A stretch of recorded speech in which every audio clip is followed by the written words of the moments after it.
Hi, my name is Kathleen Hutter. I'm an artist and we're going to be working today to create this beautiful seascape scene. I'm going to take it from start to finish. Let's get started.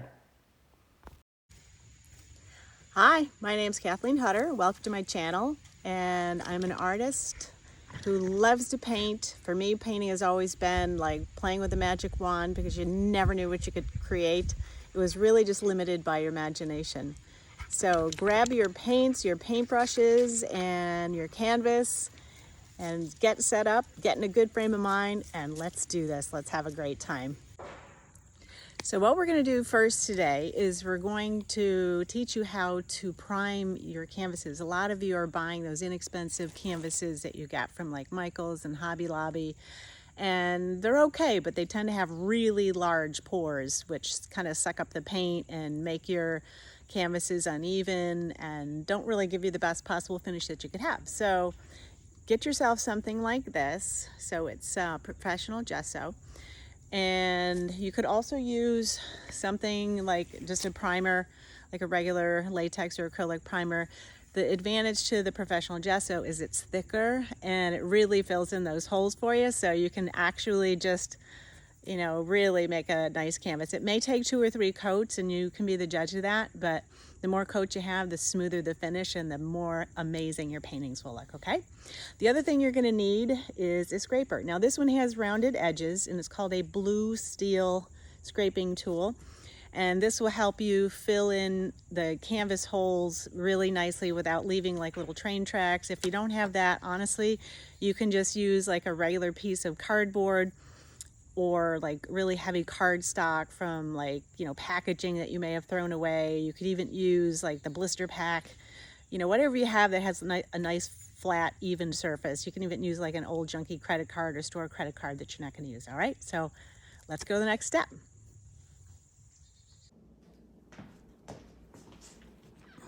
So I'm going to pour quite a bit of gesso into the middle.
Okay, now that that step is done, now we can let it dry. And once it's fully dry, we can add 1 or 2 more coats depending on how smooth we want it and sand in between coats. So let's get to the sanding. What you'll need for that is 220 grit sandpaper and a sanding block so that way you can get a nice smooth surface. All right, let's do the next step.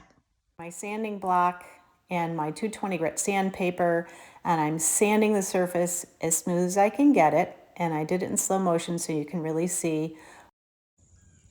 Okay, here we have our canvas, and I don't know if you can see, but it's way smoother. And now it's ready to actually paint. It's dry, it's sanded, it's smooth, and it's ready to accept paint. So let's get started. What you're going to want to do is you're going to mix all your colors for your palette.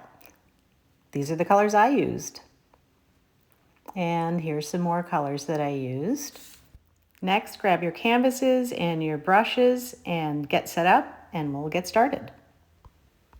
Okay, so now we're going to be blocking in. I've got my ultramarine blue with permanent green dark for the back horizon line. For my sand, I mixed lemon yellow, white, cadmium red, and a tiny, tiny bit of ultramarine blue to dull it down. Mostly what it is white. The darker colors that are kind of shadow colors are mixed with ultramarine blue, cadmium red, and some whites for some of the lighter versions, and I leave the white out for the darker colors. I also use burnt umber so that it gives me the ability to put in some shadows. And as you can see here, I'm putting in some little shapes for the curls of the waves. I'm using a shaded white, so there's a little tiny bit of cobalt blue in there, but you could also use a little bit of ultramarine blue with a little bit of cerulean mixed in. And for the sky, we've got cadmium red mixed with a little bit of yellow, mixed with a tiny bit of blue for those highlights. I have the grays that we spoke about, little tiny bit of yellow mixed with white. I wasn't crazy about that color, so I ended up getting rid of it. Also, there's some greens in there. I mixed yellow ochre with permanent green light and some white to get in some of those green tones that are in there as well. Those really dark colors, as I had mentioned before, ultramarine blue, cadmium red, and a little bit of burnt umber. And we're continuing to just kind of block in colors, get a little bit of texture in there, put a little bit of detail, but not a ton. Mostly what we're doing is we're getting all the color blocked in so that we're ready for the detail phase. For the shadow colors in the sand, I used yellow ochre, I used ultramarine blue, and I used brown. Now we're ready to actually sit tight and start painting in the details. So as you can see, I start working by putting some, I'm changing the angle of the waves because I didn't like the way that it wasn't angled. The waves should be following each other as they curve around there. So I'm fixing that, correcting that. And this is one of the things that you do. When you first block in your painting, you can take a look at it and evaluate, is this what I like? Am I happy with the steps that I have? If not, it's very easy to correct things at this stage and get them more to what you want. So as you're painting, take a little step back, take a look at it, and see if that's what you're happy with. And now it's just the process of, putting in your details, checking colors, checking marks. I'm using a number 10 flat. That's one of my favorite paintbrushes to do a lot of the work with. Later, I will use like a script liner brush to get the edge of the foam from the ocean. I'll use the liner brush to put like a little bit of definition around the waves. And also to do some fine detail work, I will use a number 1 round, or I can also use a filbert to do some of the cloud work that I'll be doing. All right, so let's get started. I was listening to a podcast when I was doing this painting, so you can listen along, or you can mute the video at this point and listen to your own favorite music. And I'll be checking in later.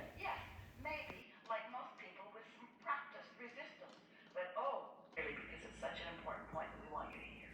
There is not something outside of you that is looking at you and based upon your behavior deciding about whether to give it to you or not. What you want is always being offered to you. And so what you receive is completely and only about what you let in, not about what's being offered to you. It's only about what you let in. It's only about what you let in.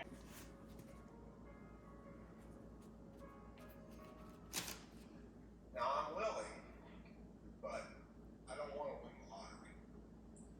I want to be not afraid about money. I have a middle class life, comfortable. But you would think when I'm spending $15 for parking that I was destitute.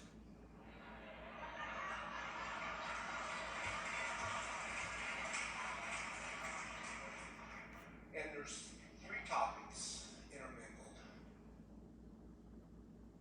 money, self-worth, and spirituality.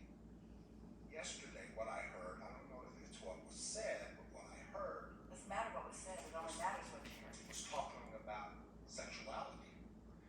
And it's like, you can't be spiritual and sexually active. That was the beginning premise, but that's not Right. the way it is. Yeah. Right. So for me, it's like, you can't be spiritual and heavenly. A lot of people feel that way. Now that does not appear to be your problem.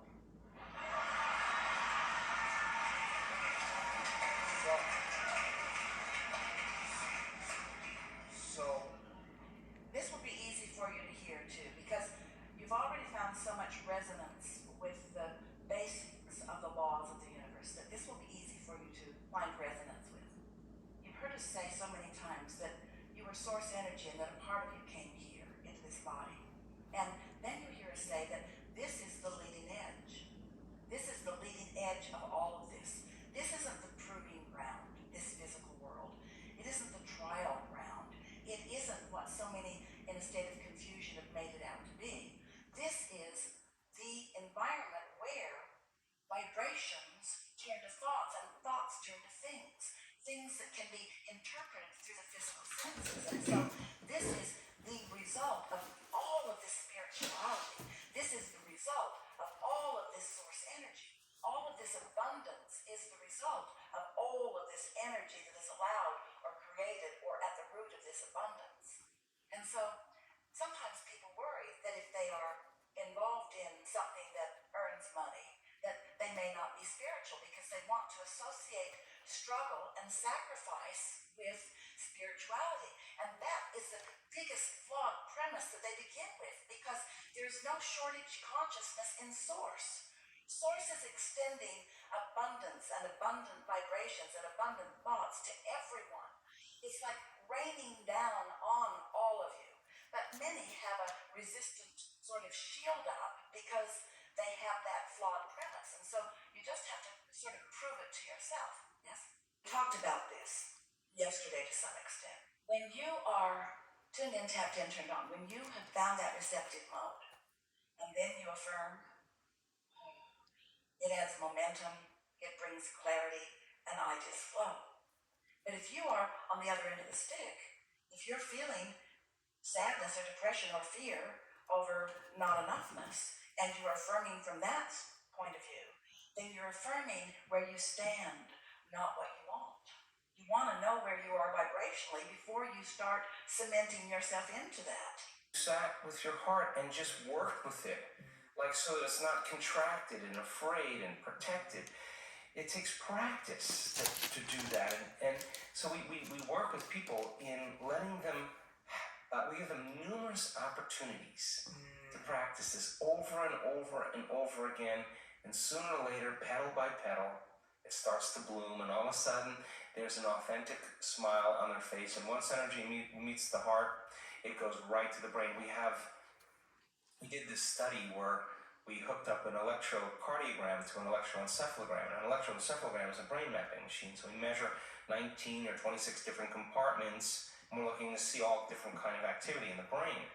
But we measured the heart along with it, and when the heart starts beating coherently, in a sense of order, like taking a big sheet, Jay, and going like that, the heart sends a wave right up to the brain, and the brain goes into these beautiful states of alpha. The heart is telling the brain it's safe to create again, it's safe to imagine, it's safe to dream of a new future. And there's the stroke volume of the heart in order, and then you see these 2 or 3 seconds of beautiful coherent alpha. The brain is in that creative state. Then there's a pause, and it happens again. It's beauty. It's a symphony.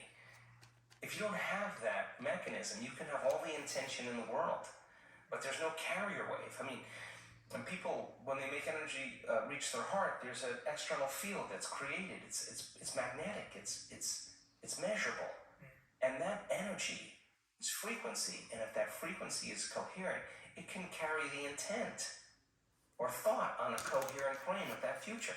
The energy of suffering cannot carry the thought of health or wealth. It's not consistent with it. It carries a different set of thoughts. So then the training then is getting people into those hard states, because once they start trading that fear or that pain or that frustration or trying or whatever, forcing, control for gratitude, and they just let all that go. And I say to them, listen, if you can't feel gratitude, or if you can't feel love, I just want to know what you've been practicing feeling every day. Because that feeling that you're practicing is what you're always feeling. Now let's practice feeling something else. In the beginning, it's not going to be easy, but you got to keep following the formula, keep doing it, keep doing it, keep doing it. Well, when they start feeling gratitude, it's very interesting, because the emotional signature of gratitude is that something wonderful just happened to you. Something favorable is happening to you, right? So you've just received something, or you're receiving something, you say thank you. So gratitude is the ultimate state of receiving emotionally. So when you move into a state of gratitude and you open your heart, you will accept, believe, and surrender to the thoughts equal to that emotional state, and you'll program your autonomic nervous system into a different destiny. You could say, I'm healthy, I'm healthy, I'm healthy, I'm wealthy, I'm wealthy, I'm wealthy, I'm wealthy, I'm free, I'm free, I'm free, and your body is conditioned into misery and it's saying, no, you're not. And that thought stops right at the brainstem. It never makes it to the body because the body is on a different program. So then, while the person starts trading down, they start opening their heart. Well, their immune system gets stronger by 50%. 50% in 3 days, they start making immunoglobulins. Their body's natural defense against viruses and bacteria. 50%, not a little bit, a lot. That's one study. And so treating that, telling the body it's in the environment where it already happened. And so that's when the miracles start happening. That's when people say, I'm not doing anything. Well, of course you're not. You don't have to. Rule number 3, feel invincible. What are a few things we can do to support our inner environment on a daily basis? Well, listen, the first thing and the most important thing for me is knowledge and information. Knowledge is really power, and knowledge and information about yourself should empower you. It should empower the self, right? So when we learn about the immune system and all it can do, and we say, oh my God, you mean not every virus gets to me? In fact, no. And the more you understand that, and the more you coax your immune system into love, and into love.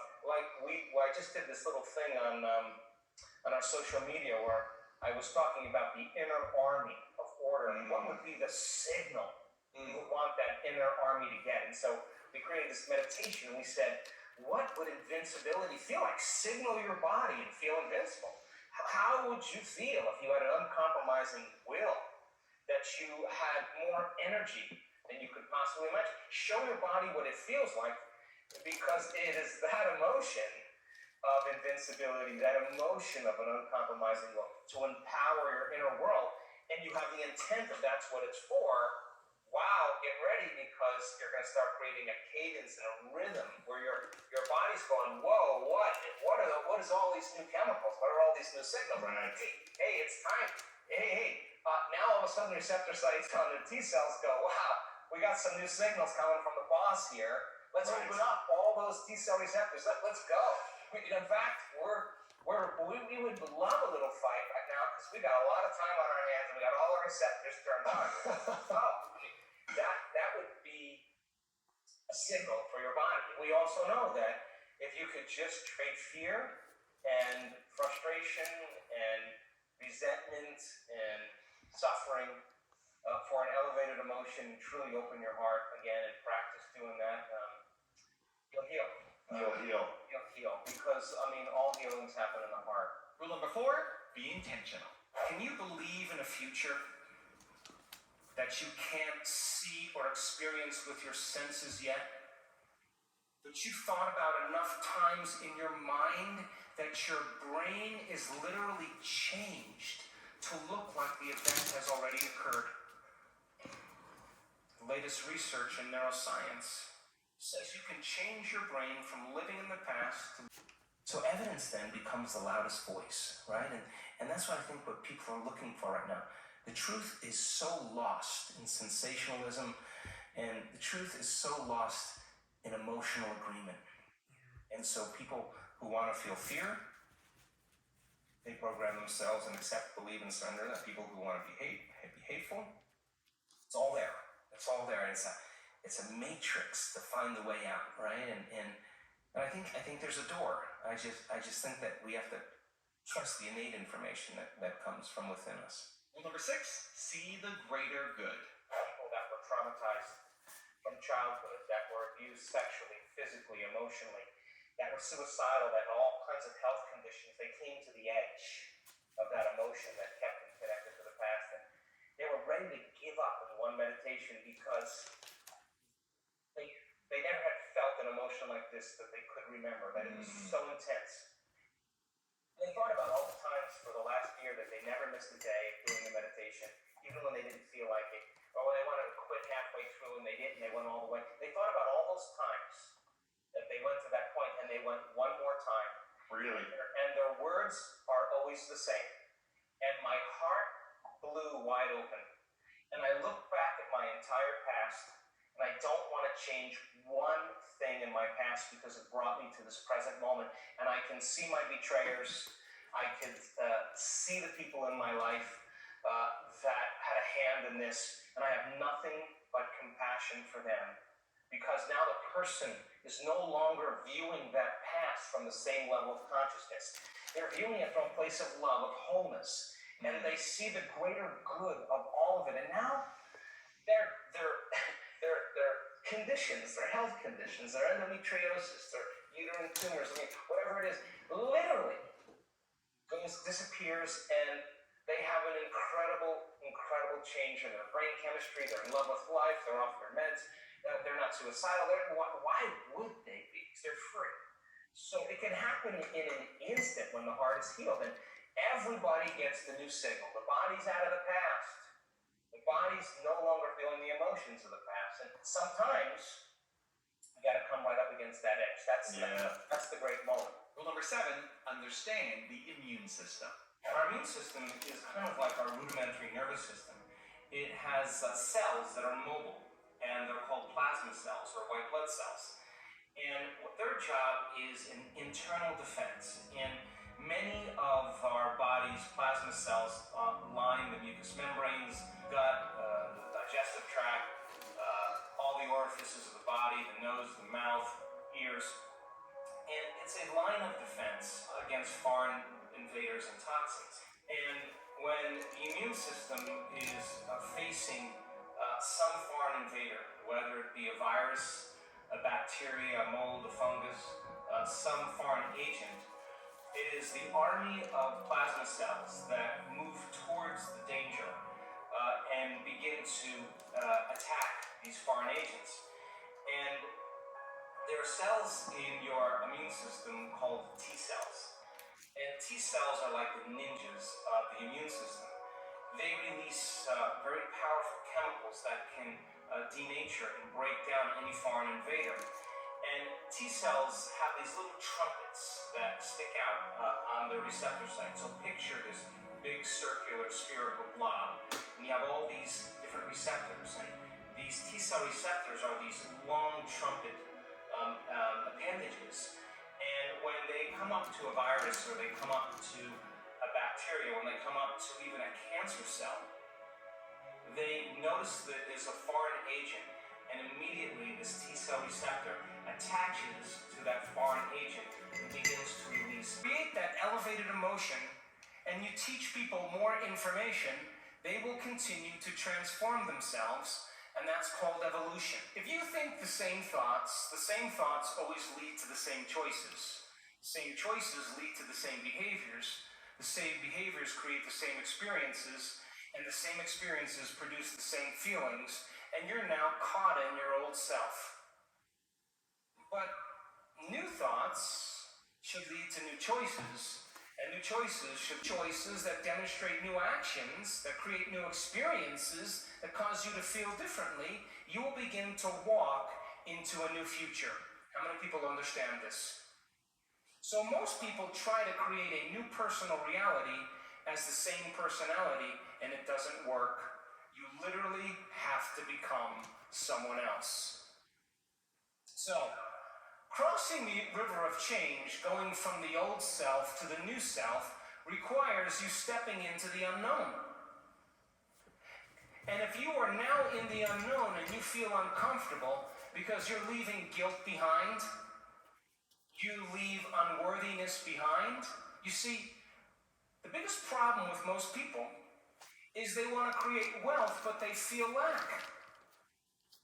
They want a new life, but they feel unworthy. That's mind and body in opposition. And our research shows that you can teach people how to recondition their body to a new mind. Of eternity, that the soul is going to be around for eternity. That's a long time.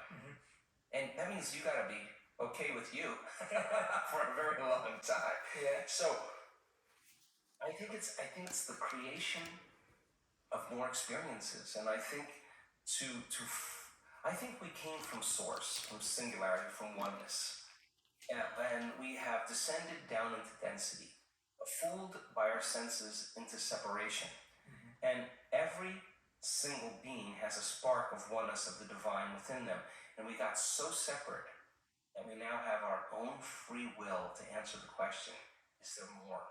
Because if you're oneness, it gets kind of boring after a while. Like, is there anything else? Well, the moment you ask if there's anything else, you're no longer oneness. You're something other than oneness, right? And you're a different consciousness, separate from oneness. So I think then we live life, and then when we can predict the feeling of everything that can happen in our life and gets boring and we're not impressed by anyone or anything, we ask the same question: is there more? And that's when the soul goes, all right, well, it's been how many lifetimes you've been doing this? Okay, there's an awakening. And we ask that question, and then all of a sudden, we start getting information and books and stuff and meet people, and it gets exciting, and it's how the universe works. And so we climb out of this, and I just think there's so many incredible experiences that are left in the unknown that we get to have.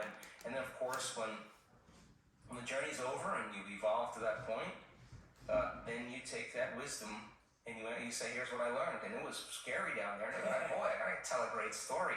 And then you hang out there and you go, is there anything else besides that? And then here we go again. It just never ends. I don't know. That's my theory. How do we brainwash ourselves in times of stress and anxiety in order to become more peaceful, loving, and successful in the future? How do we brainwash ourselves in a different way?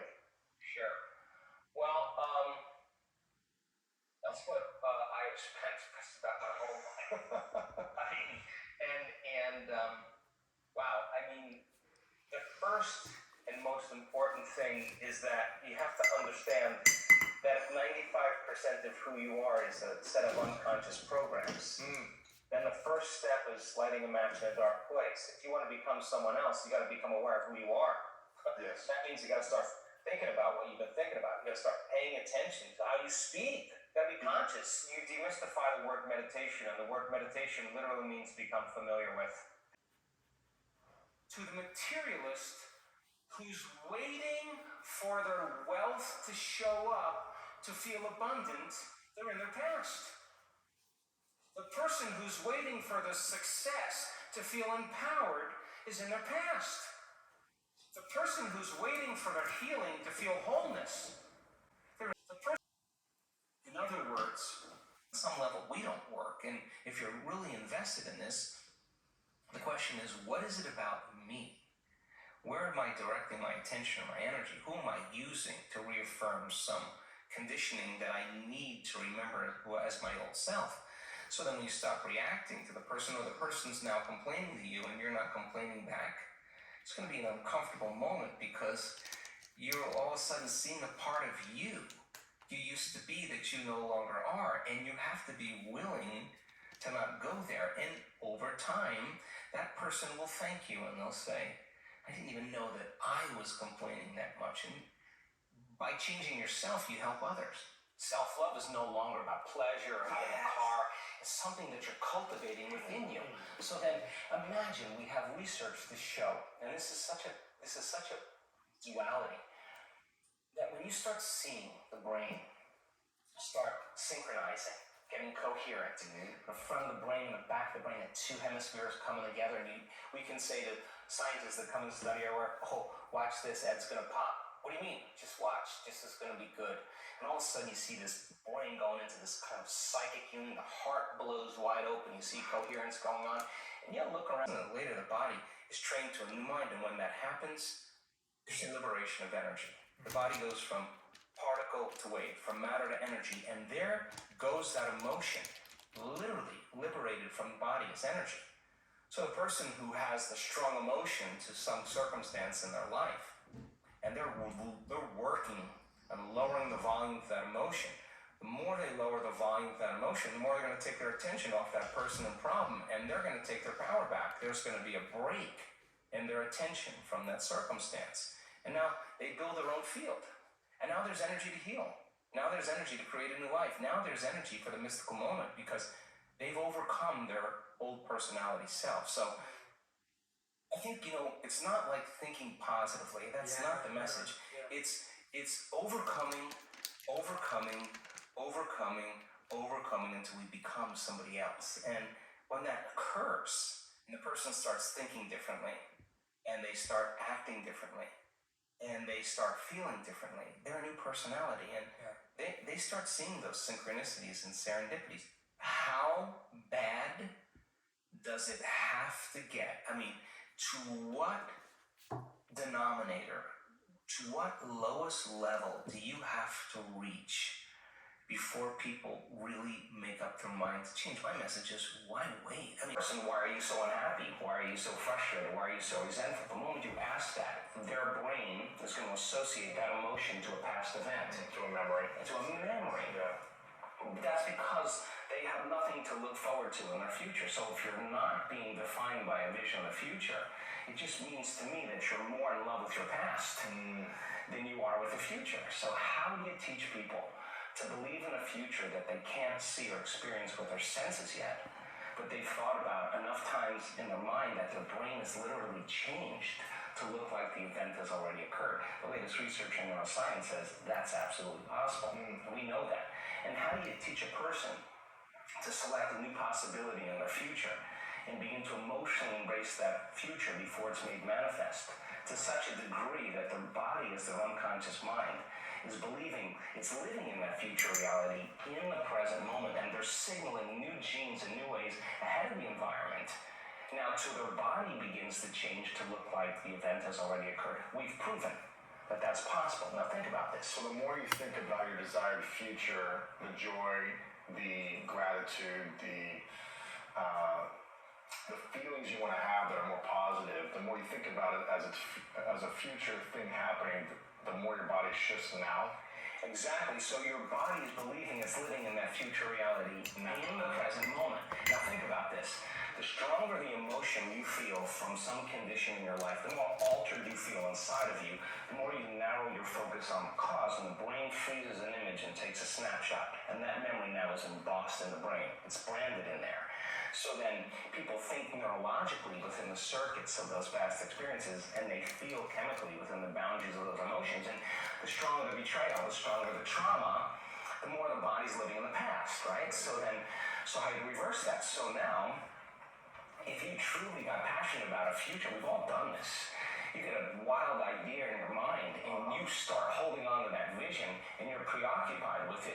All of a sudden, the thought in your mind becomes the experience and you start feeling the energy of the future. Now, the stronger the emotion you feel from that vision, the more you're going to pay attention to the picture in your mind, and now you're remembering your future. And vice versa, the stronger you pay attention. And if you get caught up in it, you begin to install the neurological hardware in your brain to look like you've already done it. Now the brain's no longer a record of the past. Now it's a map to the future. You are priming your brain, and if you keep doing it, the hardware will become a software program. You know what that means? It just might start acting like a happy person. Well, there's no surprise there. You install the circuits. Stress hormones arouse the body, so you have your attention on your body. Stress hormones alert the brain, so you're aware of everything in your environment, like an octopus with tentacles in all different directions. You got to control and predict everything in your life. And if you're living by the hormones of stress, you're always investing your attention and energy into the known future based on the past. So you're on a line of time here, in a timeline. So then, let's think about it. How are you going to make thought more real than anything else? How are you going to create from thought? Well, let's close our eyes. Let's disconnect from the environment. Less sensory information coming into the brain, less distraction, as you said. Let's play some soft music in the background. Let's stick some earplugs in our ear. Whatever you want to do. Diminish sensory. Now you're sitting down. You're not eating, you're not tasting, you're not smelling, you're not feeling. So there's less sensory input coming into your body. So then now your brainwaves begin to change. They start slowing down, and you move from this beta brainwave pattern where you're aware that you have a body in space and time, or your attention is on the outer world, or your senses are giving you information. Less sensory information. Now your inner world starts becoming more real than the outer world, and you're not the voice in your head that's always talking to you. As your brain waves change, you start seeing images and pictures, and symbols and less in that vocalization, that sub-vocalization. So your brain may start changing the alpha. You're going to start creating, start dreaming, pretending, right? So then, if you say to your body, you're going to sit down for an hour, and I know you're on a program because you wake up every morning and do the exact same thing, and now I'm going to make you sit, just like sit to an animal. You sit. You stay, and your body's gonna say, I'm gonna die, my bladder's gonna explode, I need a coffee, I got a lot of emails to do. That's the program. And you say to your body, today we do battle. Today, this is it. And you sit through that and you make your way, even though your body's trying to get up and you keep settling it back down. I'm telling you, when you start your day that day, you will be more kind, more loving, less judgmental, more patient, more present, because you're mastering the present moment. That means you're not in the predictable future. You're not in the familiar past. You're mastering time. And so then, if where you place your attention is where you place your energy, and all of your attention is in the present moment, you've got a lot of energy to do amazing things. And you know when someone's present with you in your life because they're paying attention to you. And you know when they're not present because they're not paying attention to you. So the act of getting more present means you're putting a lot of energy in the present moment, and you're taking your power back from all these things and people in your life. So we teach people this. As they start breaking through and they start being able to unfold into this field as an awareness, and they're not putting their attention on their boss or their ex or their wife or their kids or their cell phone or their WhatsApp or their Facebook, they're not thinking at all. So then, as they're sensing the space, they can't think. And if you can't think, you can't analyze. And if you can't analyze, the analytical mind is what separates the conscious mind from the subconscious. You just open the door. Wow. And so now you can reprogram it. If you could give everyone in the world an experiment to do for 30 days, or one activity that they'd have to do every day for 30 days, what would it be? Oh, I would ask them to take out a piece of paper and write down every thought that they've been thinking that's standing in the way between their future and where they are. To write down every habit or behavior, even how they speak, that stops them from becoming the person that is healthy, wealthy, or free. And then to begin to recognize the emotions that keep them in the same state of being every single day, and become so conscious of those thoughts, behaviors, and emotions that they wouldn't let any of them slip by unnoticed by them. Then I would have them write down the thoughts they do want to fire and wire in their brain. I would have them write down what the behaviors look like of a great person that they wanted to become. And I would have them practice thinking about it and practice rehearsing it. And then I would say to them, what emotions would you feel when your future happened? Because you have to teach your body emotionally what that future feels like before it happens. And every day, if you practice that diligently and sincerely, and just become conscious of who you no longer want to be, and keep becoming conscious of who you do want to be, you should begin to see evidence in your life. And when it comes in a way that you least expect, it surprises you and leaves no doubt that it's come from a greater mind, then you'll be inspired to do it again. And now we believe we're more the creators of our lives. If you said, well, listen, I'm not going to wait for my healing to feel gratitude. I'm not going to wait for my new relationship to feel love.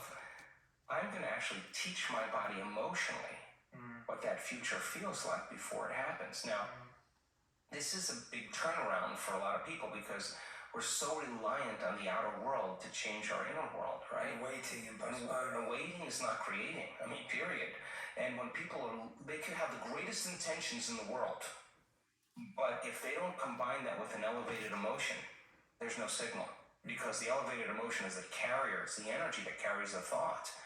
So then, when we're in separation, in lack, waiting for our wealth to feel abundance, we're basically living our whole life in pain, right?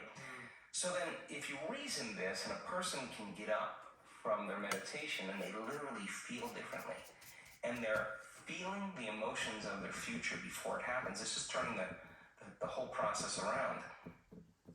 They can't be looking for it. And why would they be looking for it if they felt like it already happened? Now there's no separation. Now this is when those serendipities and coincidences and opportunities begin to show up in people's lives. So it's work, but then when they start seeing the experience in their life, all of a sudden they start believing they're more of the creator of their life and less of the victim of their life. A community of like-minded, similar energy of people. Everybody understands, they get one another. Communities tends to be the thing now that, in terms of our social media and the feedback we're getting, everybody wants more community because you get 1,000 people in the audience and their energy's synchronized. Now you're doing something so much bigger. We're just going to measure this. I just talked to a researcher yesterday. We're going to measure 1,000 people when they reach that synchronized moment when we know that the entire social coherence in the room is orderly. Then if you're producing a ambient, coherent magnetic field in your heart and you're tuning into a thought or an intent, and you got 1,000 people doing that, and your energy is going to start interfering and commingling with the person's next to you. When that energy starts to synchronize, it's going to produce a bigger wave. The higher the amplitude, the higher the wave, the more energy there is. So now you have one mind and one heart. And now when it comes to healing others, and we've done the research on this now, and we're collecting the data, that we're teaching people how to administer a change in energy in the person that's laying there.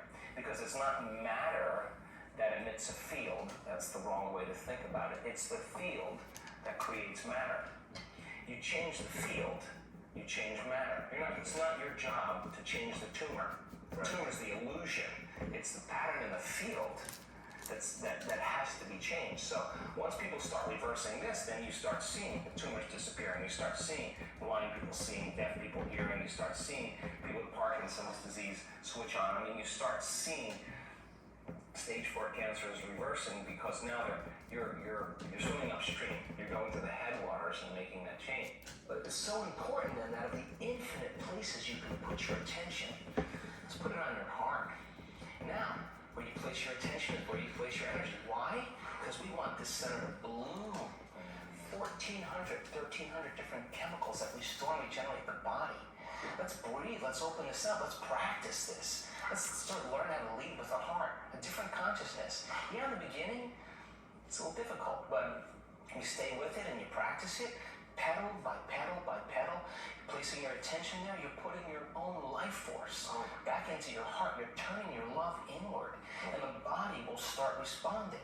And in a week's time, if we're doing that 3 times a day or over and over again, sooner or later, that thing's going to start blooming. And just like when your sexual organs are aroused and they're engorged with blood, this center, when you start feeling love, you make a chemical called oxytocin. Oxytocin signals nitric oxide.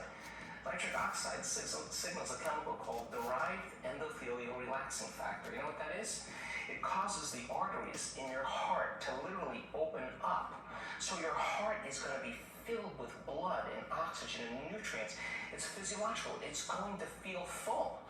You're going to have a heart on, in a sense. Your heart is going to fill, right? And when that happens, you experience a level of love that passes all understanding. Your cup runneth over. It is, and people they're sobbing because they realize that this center finally, like a child. I think we're all faced with great opportunities, brilliantly disguised as impossible situations. And in order, for me personally, and after looking through your book and reading a good portion of it, for me, there's no school of ancient wisdom that you need to go to be initiated. Your life is your initiation if you're paying attention. So we meet challenges in our life from a certain level of mind, right? A certain level of consciousness or unconsciousness. And even Einstein said we have to go to a greater level of consciousness than the consciousness that's created the problem. But what is consciousness? Consciousness is awareness. And awareness means possibilities that you haven't thought of before.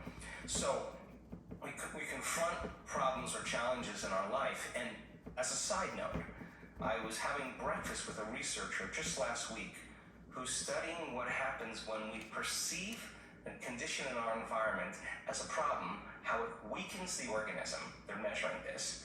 And when a person sees it as a challenge, how they draw energy, they raise the energy of the body back into order. So if we said, I want to be wealthy or I want to be healthy, well, So the initiation of going from not it here to it here, you're going to have to climb some steps, and there's going to be some blind spots. So you try it out and it doesn't work. Well, that's because there's a part of you that's still in a habit. There's part of you that's still unconscious. Okay, so what is it about myself and that circumstance that I am feeling about that circumstance, and that feeling is causing me to think about it? So you say, oh, it's impossible, they'll never change. I'll hire a hitman, I'll hire the mafia, I'll hire an attorney, I'll have my friend's friend to talk to him, and nothing changes, right? Well, you're not separate from that experience. You're involved in it, and how you think and how you feel broadcasts energy into the field. So your energy is the same every day, and as long as your energy is the same, nothing's going to change in your life either. And nobody changes until they change their energy. So then, what piece of knowledge, what piece of information, what would love do? What would greatness look like? Okay, I don't know. All right, well, certainly somebody in history has faced this problem. Don't get on Facebook and say, does anybody have any answers? Don't get, go look it up and study and read and learn. You'll own it. And you'll say, wow, that person that was wealthy, they failed 500 times. Well, hell, I had the wrong view of wealth. Okay, then failure's not a thing. I gotta overcome failure. Well, yeah, just climb the step. Yeah. Okay, I'm reacting to that circumstance with the same emotion. That emotion is firing the same thoughts. I'm broadcasting the same energy into the field. If I were facing that circumstance and situation again with that person, that circumstance, what do I learn from that circumstance? How could I do it differently the next time? Find out a solution and rehearse it. Install the circuitry so when you get in the circumstance, you're not going to respond in an automatic habituation. Yeah. Now you're at a greater level of consciousness. Now you're looking at possibilities that you weren't looking at before because you were unconscious. Now, that process of trial and error is so important in the spiritual path. How many times do we have to forget before we remember? And then we remember and we forget again. And it takes constantly remembering until we stop forgetting. And when we get to that point, now we're conscious. Now there's wisdom. And wisdom is the memory of the experience without the emotional charge. Now you're ready for the new adventure. So then people draw conclusions and say, oh, it's that person that ripped me off, it's that person that what? Now you don't create your reality? Oh, you only create your reality when things are good. Well, somehow you got to tango through this. Somehow your objectivity in not reacting emotionally is going to change the energy of how you address this situation. Consciousness is awareness. Awareness is paying attention and noticing. And so 95% of who we are by the time.